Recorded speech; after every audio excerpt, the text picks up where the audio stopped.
দোয়া চাইছি আমাদের দেশের এবং খালেদা জিয়া সুস্থ হয়ে অবিলম্বে আমাদের দেশে ফিরে আসেন। আল্লাহ তাআলার কাছে এই দোয়া চাইছি যে আমাদের নেতা তারেক রহমান তিনি অতি শীঘ্র আমাদের মাঝে ফিরে আসেন। চেয়ারপারসন দেশের বেগম খালেদা জিয়ার পক্ষ থেকে, ভারপ্রাপ্ত চেয়ারম্যান জনাব তারেক রহমানের পক্ষ থেকে এবং এখানে জাতীয় স্থায়ী কমিটির সকলের পক্ষ থেকে আপনাদের সকলকে আমরা ঈদের শুভেচ্ছা জানাচ্ছি। ঈদ মোবারক। আপনাদের মাধ্যমে গোটা দেশবাসীর কাছে আমরা এই ঈদের শুভেচ্ছা পৌঁছে দেওয়ার জন্য অনুরোধ করছি। আজকে পবিত্র ঈদুল আজহাতে আমরা আমাদের দলের প্রতিষ্ঠাতা শহীদ প্রেসিডেন্ট জিয়াউর রহমান, বাংলাদেশের স্বাধীনতার ঘোষক বীর উত্তম, তার মাজার জিয়ারত করতে এসেছিলাম। আমরা এখানে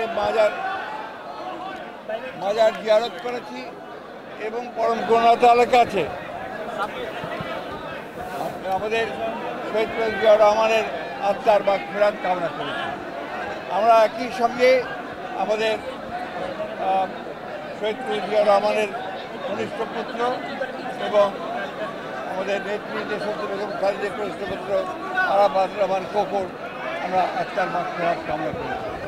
একই সঙ্গে বিগত গণতান্ত্রিক আন্দোলনগুলোতে যারা প্রাণ দিয়েছেন, শহীদ হয়েছেন, তাদেরও আত্মার মাগফিরাত কামনা করছি।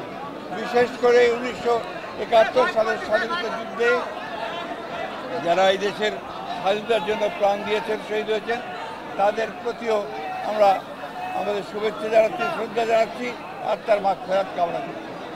এবং গণতন্ত্রের জন্য বিগত 15 বছর এবং জুলাই আগস্টে যারা শহীদ হয়েছেন তাদের প্রতিও আমাদের শ্রদ্ধা, তাদের আত্মার মাগফিরাত কামনা করছি।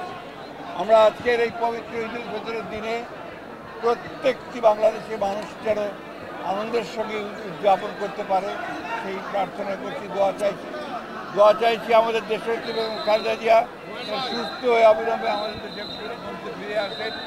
আল্লাহ তাআলার কাছে এই দোয়া চাইছি যে আমাদের নেতা তারেক রহমান তিনি অতি শীঘ্র আমাদের মাঝে ফিরে আসেন। এবং আমরা বিগত 15 বছর ধরে গণতন্ত্রের জন্য সংগ্রাম করেছি, গণতন্ত্র পুনরুদ্ধারের জন্য সংগ্রাম করেছি, মানুষের ভোটের অধিকারের জন্য সংগ্রাম করেছি, মানুষের ভাতের অধিকারের জন্য সংগ্রাম করেছি, মানবাধিকারের জন্য সংগ্রাম করেছি। সেই সংগ্রাম যেন প্রতিষ্ঠিত হতে পারে সেই জন্য আমরা পরম আল্লাহ তাআলার কাছে দোয়া করেছি। আজকের এই দিনে আমরা আশা করব যে যে দায়িত্ব নিয়েছেন সে দায়িত্ব সবাই সফল হবেন এবং বিশেষ করে অন্তর্বর্তীকালীন সরকার জনগণের কাছে তাদের যা প্রতিশ্রুতি সেই প্রতিশ্রুতি তারা পালন করবেন। আমরা আমাদের দলের পক্ষ থেকেও আমরা অবশ্যই সেই প্রতিশ্রুতি পালন করবো বলে আমরা শপথ নিয়েছি। অনেক পার্থক্য। এবার আমরা মুক্ত পরিবেশে একটা আনন্দময় পরিবেশে আমরা ঈদ পালন করছি।